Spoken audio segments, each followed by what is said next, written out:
media? Are they trying to get somebody? Or just capturing a few minutes of their workout before they settle down for that hot plate of abala behind the scenes? Amala, now give me, for me. What does it matter anyway? Whether you choose Amala or gym subscription, all that is that you live the good life with your Verve card. So go ahead, choose Verve for the good life. Ask your Why is Fisayo coming in today? Verve, the rewarding. Fisayo is Friday. Big Tech Friday now. Joining us. Fisayo, why are you on? The Nigerian economy. We see the bigger picture. Fisayo, I'm going, Fisayo, are you to join us? Business Express on Smooth. Yeah.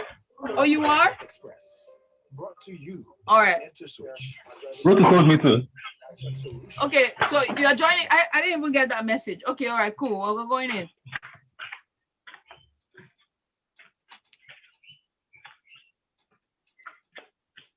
Ready, guys? Yes, we are. And you're listening to Smooth 98.1. Love music, love life. Good morning to you and welcome back. This is Business Express on Smooth Breakfast. My name is Jonathan TV. Now remember that Business Express is brought to you by InterSwitch. Joining me live today is Fisayo, which is a rare face for a Wednesday on Smooth Breakfast or Business Express. He's normally here for Tech Friday, but he's here. Fisayo, good morning to you. Good morning, Judith. Good morning, Lagos. Good morning, everyone. And also Onome as well. Onome joins us live as well. Onome, good morning to you. Good morning, Judith. Good morning, Lagos. Good morning, Fisayo. Good morning, the rest of the world. Absolutely. We're streaming live on YouTube. So go onto YouTube now at Smooth981 on YouTube. That's at Smooth981. You can also send us a WhatsApp message to 0809-444-0981. Again, 0809-444-0981. Now, you must have heard from the news, quite a number of stories we're going to be taking today, from Buhari suspending the Abuja electricity distribution company, the management. He's going to be he's suspending it. The question is, what next for that to happen, as well as rising food prices fueling inflation in Nigeria, as well as MTN Nigeria set to mandate staff vaccination. So we're going to be talking in and around this topic today. So let's get started, shall we? Now, you've read the story, Onome. So what's behind the president suspending management of the Abuja electricity distribution company? Okay, so for a few days, the workers went on strike, and that meant no lights in Abuja and environs. And Abuja being a critical place, the presidency had to step in. So, but what I found interesting in the story, and anyway, I'm happy to see that somewhat, is that one of the allegations workers have laid against the company on management is that they've been deducting pension contributions and have allegedly not been remitting to the PFAs, and I think, to me, that's a worrisome thing, because if you've been deducting the money and you're not remitting, where is the money? But that's on one hand. On the flip side, the firm itself has had an ownership tussle between the investors and all that, so I guess that might have also impacted operations and all that. So I'd say it's a good thing, much as I don't believe in government intervening and all that. This is a private sector issue, sort it out. But power is critical, and so if you have Abuja and environs not having power due to a workers' strike, then you could say intervention is necessary. So I'm watching to see how this unfolds. But I mean, for once, I would say that's a good step from the government. Now, this is not the first time we're seeing workers going on strike. We've seen this across all sectors and across the board. But have the workers' strikes impacted electricity supply in Abuja and its surrounding states? I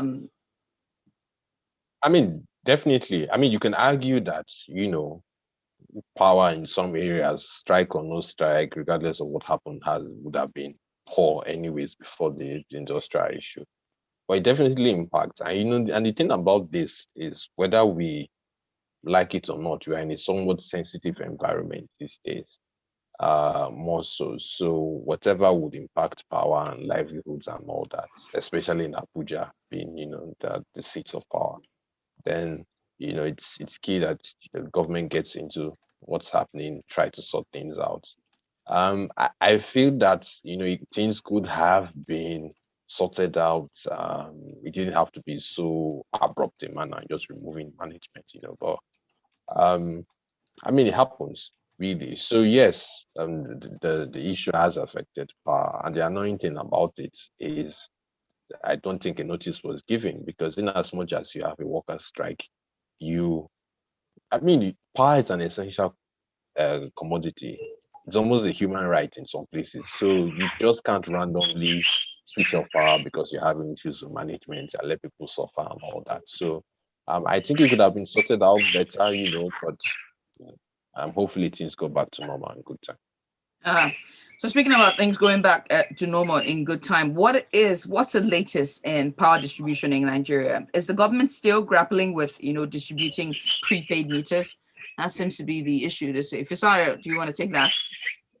I mean, sorry, I actually wanted to step back a bit and just call out the hypocrisy of the government in firing the management of this company. Mm-hmm. The truth is that in this same country, healthcare workers have been going on strike, leaving people to die in the hospitals.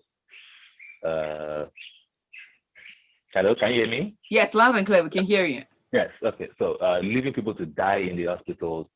We've seen people, lose family members because healthcare workers are not being paid salaries and they're being owed. Resident doctors have been on strike as many times. I mean, there was a time even police officers have been on strike, right? So, if the government, feels that some of these things are not tolerated, and then of course they can fire the management of a company. I've not seen government taking that specific step against itself to avert some of the critical, labor issues that we have, especially when you have an agreement with maybe at least with doctors on one hand or with lecturers on the other hand, and you never honor those agreements, right? So I think it makes no sense that the government is lenient on itself when its staff go on strike, but uses the armor when the private company, has the same thing, especially when, it doesn't make sense. I mean, I heard someone say that to the carpenter, every problem is a hammer and a nail, right? So that's all they know how to do. That's what they do. So I think for me, I totally disagree with that. Nobody has ever resigned for resident doctors going on strike. Nobody has ever resigned for lecturers going on strike. Nobody has ever been fired for all of those things happening, right? So why would the president make that decision today? It's such hypocrisy, and I think it makes no sense for me. So that said, there is no doubt that there's critical issues around power and how power is being run in the country. First of all, is the fact that yes, again, we have to go back to that same point of cost-reflective tariffs. We have to go to the point of where the transmission infrastructure cannot, to large extent transmit all the power generated in the country. And of course, we have to now get to the fact that there's distribution companies, with the collection point, would collect and keep for themselves, and then of course drop the remaining for transmission and of course generation companies. So there's still big problems.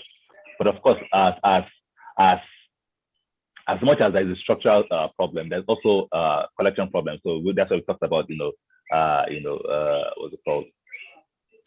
Billing, where some parts of the country have, prepaid meters, and then you can, of course, pay what you use, while some others are still using the estimated billing perspective, right? So that's still a big issue. So people are saying that, no, I'm not going to pay that. And I think government is still having real trouble distributing prepaid meters to people. Even people that have paid for prepaid meters for months have still not gotten it right. So, and I think that even today, even some parts of Lagos, right, if you have prepaid meter, is a real estate selling point, right? That in this house, there's prepaid meter. You don't have to deal with estimated billing, and of course, those kind of houses go better. So, it's still a big problem in the country. And I think that to solve that is also some capital outlay from both government and of course for distribution company as well. Great stuff. Now let's move on to food inflation. Let's talk about that. The International Monetary Fund is saying that rising food prices are fueling inflation around sub-Saharan Africa. But what do you guys make of this? Let's start with you, Onome. I think it's something we know.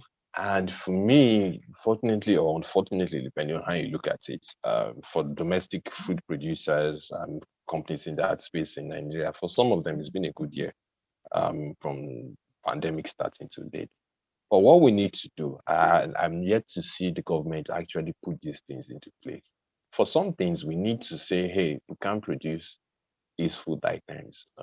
Let's import. And for some who might say, okay, let's give them access to the official FX market. So it's a major pain point, because if you look at it for the average Nigerian, I think it's somewhere around, I would say between 55 to 60% of income goes to food. So I mean, I did numbers a few months ago. If you're having food prices go up 10, 20% every year, in 4 5 years, your food bill is doubling or it's going up 5 times. So the question is income going up that high? And if that's not the case, what do people do? You either have to cut back on food items or cut back on the number of times you eat or cut back on both. So it's a real pain point. And I feel that the government hasn't quite done things we need to do. We need to, get down to brass tacks in this country. So it's not enough to say, oh, we're trying to be self-sufficient and short borders and you do all those kind of things. I mean, we're still seeing the ripple effects of these issues. We have insecurity issues in several parts of the country. It's affecting food prices. So we just need to adopt practical common sense solutions as a country and, not tag everything as nationalist or, being patriotic. If you're being patriotic on an empty stomach, patriotism won't last. And that's what I'm seeing really with food prices in the country. Now, Fisayo, he's kind of like giving preferred some solutions. But Fisayo, what would you say? I know we've said this so many times. We've said this on this show so many times, pretty much on all of the other business shows that we have here on Smooth FM. But like, what can we do in Nigeria to combat this rising food prices that we're seeing? Okay, what can we do? I mean, I think for me, a lot of times, right, everything starts with election. So, but that's an idealistic, essentially, solution. But again, the truth is that to solve this problem, it starts from a policy perspective.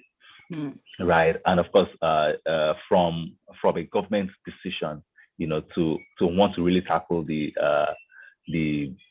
cost or the real cost or the root cause of some of these things, right? So first is the fact that yes, we can't always, shut down borders. We can't always ban.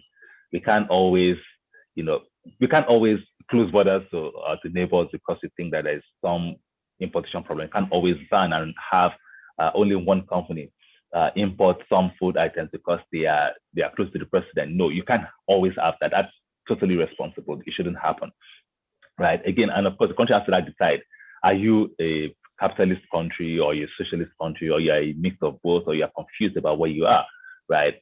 Those things help, drive, to a large extent, policies that would drive, that would affect the whole country. So specifically regarding food, right?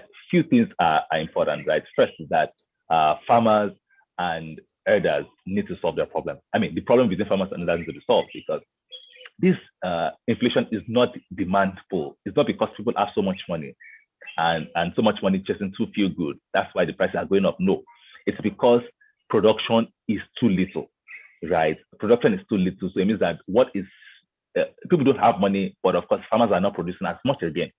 And that's due to insecurity in the country. And of course, also, not allowing importers bring in food into the country. So essentially compounding the problem in the country. So I think that starts from first, solving, addressing security issues, addressing, what's called supply chain issues, not just in the north, but also logistics of food coming into the country from the port, and from the land borders, and of course solving,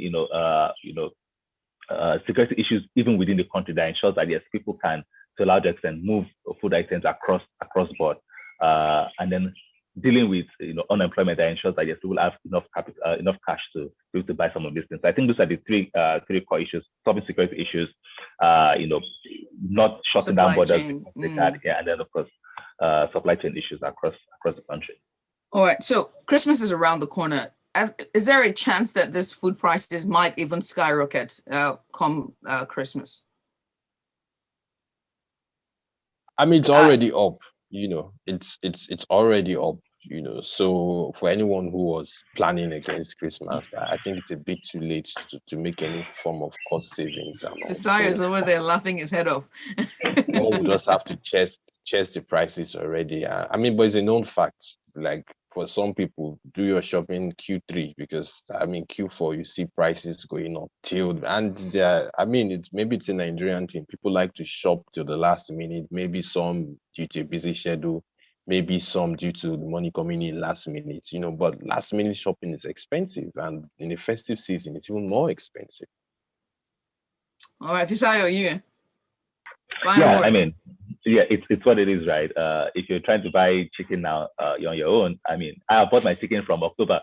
You see, I've been keeping the chicken and feeding it with corn here in my house. I can show you, right? Because I don't have plans to buy chicken in December.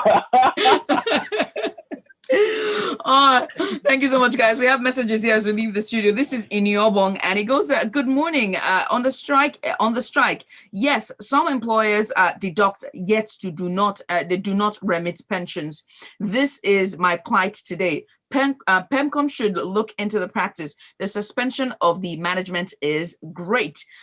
This is Ogene Ochuko. It goes, the AEDC issue should have been handled by NEC. They are the regulatory agency in charge. This action sends a wrong signal to potential investors. We continue to have food price rising as long as the authority allow extortion on our roads. This is Yinka. It goes, Judith, I beg, next time give some of us advance warning. When I heard Fisayo's voice, I almost ran mad. I thought I missed my Thursday meeting. LOL. And that's from Yinka. Yinka, I gave warning now.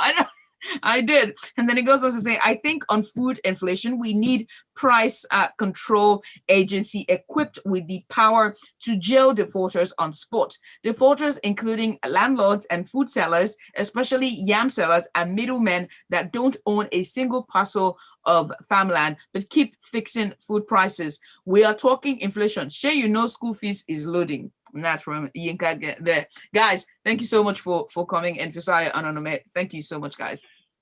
Thanks for having us. Thank you. Bye. Bye. And that brings us to the very end of Business Express, brought to you by